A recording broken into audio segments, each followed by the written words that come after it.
Madam నమస్తే madam. నమస్తే madam ఏంటి మేడం ప్రస్తుతం ఆంధ్ర రాష్ట్ర రాజకీయాలు తెలుగు రాష్ట్రాల్లో మనం ఒకటి తెలంగాణ రాష్ట్రాన్ని చూసినా మరి మన ఆంధ్ర రాష్ట్రాన్ని చూసినా కూడా పుష్ప సినిమాకి సంబంధించి వేట గంగమ్మ తల్లి జాతరలో పొట్టేళ్ళ తలకాయ నరికినట్టు రప్ప రప్ప నరుకుతామన్న ఏదో డైలాగ్ ఉంటుంది పుష్ప సినిమాలో. ఆ డైలాగ్ని రాజకీయాల్లోకి తీసుకుని వచ్చి కొంచెం పొలిటికల్ వార్ నడుస్తుంది కదా, అసలు దీన్ని ఎలా చూడాలి? జగన్మోహన్ రెడ్డి గారు ఈ డైలాగ్ యూజ్ చేయడానికి కారణాలు ఏంటి? నమస్తే అండి.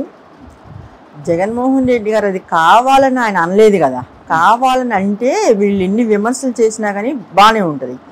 ఆయన అడిగారు, అన్ని క్వశ్చన్ చేశారు. ఇలా ప్లకార్డ్ పట్టుకొని నుంచున్నాడండి, ఇలాగ రప్ప రప్ప అనేది పట్టుకొని నుంచున్నాడని అడిగాడు. అడిగినప్పుడు అవునా అది సినిమాల డైలాగ్ లాగా ఉంది కదా, అది కూడా టీడీపీ కార్యకర్త పట్టుకొని నుంచున్నట్టున్నాడని వాళ్ళు చెప్తే నాది దాన్ని ఎక్స్ప్లెయిన్ మళ్ళీ నాకు అర్థం కాక అడిగారు. కానీ మేము వాళ్ళ తల నరుగుతాము వీళ్ళ తల నరుగుతాము అని అనలేదు కదా. అనకపోయినా వీళ్ళందరూ కూడా ఈ బుచ్చే చౌదరి ఇంకా చాలామంది మాట్లాడారు కదా, పిచ్చి పిచ్చి మాట్లాడుతూ ఉన్నారు. ఆయన అలా అనకపోయినా వీళ్ళందరూ బుచ్చి చౌదరి ఏమన్నాడు జగన్ అసలు ఆ మాటలేంటి, ఆయన వయసు ఏంది, ఆయన మాటలేంటి, వయసు తగ్గ మాటలు బిహేవ్ చెయ్యాలి కదా. పెద్దతనం వచ్చింది, 70 సంవత్సరాలు వచ్చినాయి. ఆయన వయసు తగ్గ మాటలు మాట్లాడాలి కానీ వయసు మించిన మాటలు మాట్లాడి విలువలు కోల్పోకూడదు. ఇప్పుడు నిజంగా ఆయన అంటే మీరు అందరూ విమర్శించి మాట్లాడినా తప్పులేదు. చంద్రబాబు నాయుడు గారు వీళ్ళందరూ ఏమన్నారండి, ముఖ్యమంత్రి ఇదిలో ఉండి ఏం మాట్లాడారు, పిచ్చాచి భూస్థాపితం చేయాలి, క్యాన్సర్ గడ్డ, ఎన్ని మాటలు మాట్లాడారు జగన్మోహన్ రెడ్డి గారిని. ఇవాళ ఏమైపోయింది, ఎవరికి ఇది లేదు ఇది లేదని పవన్ కళ్యాణ్ చంద్రబాబు నాయుడు గారు వీళ్ళందరూ కూడా మాట్లాడుతూ ఉన్నారు. వాళ్ళు మాట్లాడొచ్చు, ఇది మాట్లాడకపోయినా కానీ ఆయన నిందలు వేస్తూ ఉన్నారు మాట్లాడారని. అది చాలా అన్యాయం. వీళ్ళందరూ ఒక ఆలోచన చేయాలి. ఏంటంటే ఆయన ఆనందానికి అన్నారని చెప్పి మాట్లాడి పిచ్చి పిచ్చి మాట్లాడుతూ ఉన్నారు. వాళ్ళందరూ కూడా నోరు అదుపులో పెట్టుకుని మాట్లాడాలని చెప్తా ఉన్నాం మీ ద్వారా. మేడం చాలా వరకు మనం ఒకటి బాగా అబ్జర్వ్ చేస్తే ఇప్పుడు జగన్మోహన్ రెడ్డి గారు ఎంత కాదనుకున్నా కూడా ఆయన 40% ఓట్ బ్యాంకింగ్ ఉన్న వ్యక్తి, ఆయన ఒక మాజీ ముఖ్యమంత్రి.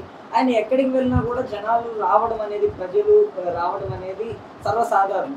అలాంటి వ్యక్తికి పోలీస్ రక్షణ కల్పించకపోవడం అంటే పోలీస్ నిర్లక్ష్యం, దీని వెనకాల ఏముండొచ్చుంటారు రీజన్స్ ఏముంటారు? అదే వీళ్ళు కావాలని చేసే కుట్రలు. చంద్రబాబు నాయుడు గారు కానీ వీళ్ళందరూ కూడా కావాలని ఆయనకి ఇబ్బంది కలిగించి ఇప్పుడు ఇంత వస్తారని తెలుసు. ఆయనకి ఎంత మాస్ లీడరు జగన్మోహన్ రెడ్డి గారు అంటే మాస్ లీడరు, ఎక్కడికి వెళ్ళినా వస్తారు.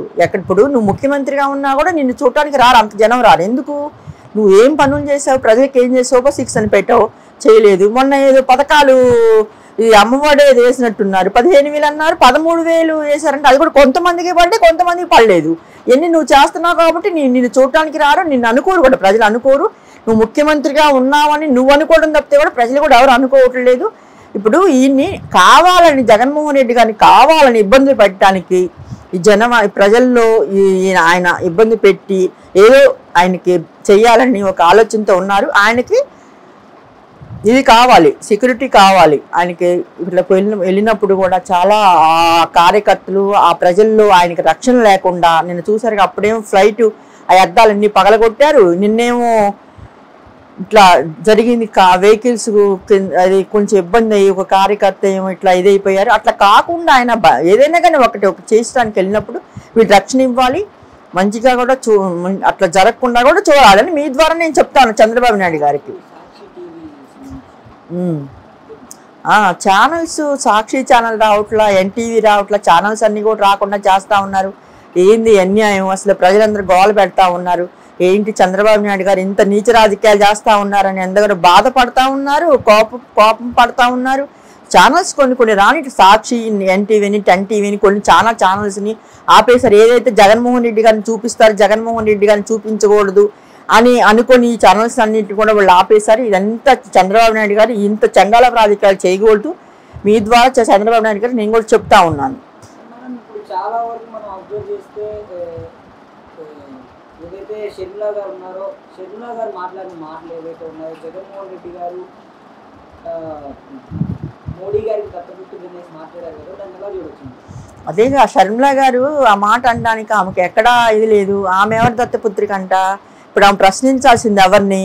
ప్రభుత్వంలో ఉన్నోళ్ళని, పథకాలు చేయని వాళ్ళని, చిన్న చిన్న పిల్లల్ని తీసుకెళ్ళి కనపడకుండా తీసుకెళ్ళి ఇట్లా చెప్పడానికి కూడా నోరు రావట్లేదు. చిన్న చిన్న పిల్లల్ని ఇట్లా చేస్తూ ఉన్నారు. అది అడగటానికి చేత కాలేదు. సూపర్ 6 అని పెట్టారు, అది అడగలేదు. ఎప్పుడన్నా ఆమె క్వశ్చన్ చేశారు చంద్రబాబు నాయుడు గారిని. చంద్రబాబు నాయుడు గారికి ఆమె దత్తపుత్రిక. ఇప్పుడు ఆమె అనే ముందు కూడా ఆలోచన చేయాలి కదా, ఎవరిని క్వశ్చన్ చేయాలి? జగన్మోహన్ రెడ్డి గారిని క్వశ్చన్ చేయాలన్నా? ఇప్పుడు చంద్రబాబు నాయుడు గారిని క్వశ్చన్ చేయాలని నేను షర్మిల గారిని మీ ద్వారా అడుగుతున్నాను. తగుదనమ్మా అని వచ్చింది, బొట్టు పెట్టి పిలిచినట్టు. ఏదైనా కానీ చంద్రబాబు నాయుడు రమ్మని ఇది చేసి పిలిచినట్టే వచ్చింది. మరి ఎట్లా వస్తుందో ఆమెకే తెలియాలి. ఎవరికి దత్తపుత్రిక అనేది ఆమెకే తెలియాలి. ఎవరు కాంగ్రెస్ పార్టీలో కూడా ఆమె ఎవరికేం చేసినట్టు ఏం లేదు. వాళ్ళు కూడా మొత్తుకుంటా ఉన్నారు, ఎవరిని పట్టించుకోవట్లేదు, ఎవరిని మమ్మల్ని చాలామంది బాధపడతా ఉన్నారు. వాళ్ళకి పార్టీకి న్యాయం చేయట్లేదు. ఇటు ఇక్కడ ఆంధ్రప్రదేశ్లో కూడా ఇప్పుడు చంద్రబాబు నాయుడు ఏదన్నా కానీ చేయని పథకాలు ఎప్పుడన్నా అడిగారా? ఎవరికెవరు దత్తపుత్రిక ప్రజలందరూ కూడా చూస్తూ ఉన్నారు. ఆమె కూడా కొన్ని ఆలోచన చేసి మాట్లాడారు షర్మిల కూడా అని మీ ద్వారా కూడా షర్మిలాకి చెప్తా ఉన్నాను నేను. ఫైనల్గా మేడం, ఈ అమ్మఒడి సంగతి ఏంటంటారు? మరి జగన్మోహన్ రెడ్డి గారు ఒక్కరికి ఇవ్వడానికి నానా ఇబ్బందులు పడ్డారనేసి విమర్శలు వచ్చాయి.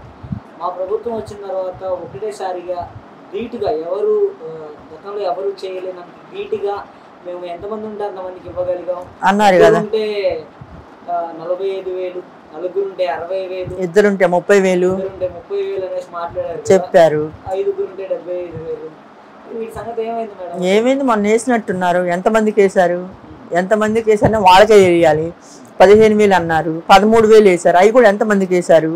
ప్రజలు చూస్తూ ఉన్నారు, అన్ని గమనిస్తూ ఉన్నారు. నువ్వు చేసే నాటకాలు, చంద్రబాబు నాయుడు గారు మీరు వేసే నాటకాలు, బూటకాలు, కథలు అన్నీ కూడా ప్రజలు చూస్తానికి గమనిస్తూ ఉన్నారు. మీరు ఎంత చేసినా కానీ న్యాయం అనేది గెలిచింది. ఎప్పుడైనా కానీ అన్యాయానికి చోటు లేదు. జగన్మోహన్ రెడ్డి గారు అందరినీ ఆదుకున్నారు. ప్రతి పథకం ఇంటికి తీసుకెళ్లారు. అన్నీ కూడా మీరు వ్యాన్లు తీసేశారు. డాక్టర్స్ కూడా సరిగ్గా ఊర్లో లేదు. ఇప్పుడు అన్నీ కూడా ఏది కూడా మీరు సక్రమంగా చేయట్లేదు. ఆరోగ్యశ్రీ కూడా లేదు. ఆరోగ్యశ్రీ కూడా అందరూ ఇబ్బంది పడతా ఉన్నారు. ప్రతిదీ మీరు అన్నీ కూడా ఫెయిల్ అయిపోయారు. కాబట్టి మీరు ముఖ్యమంత్రి అనర్హులని మీ ద్వారా నేను చెప్తా ఉన్నాను.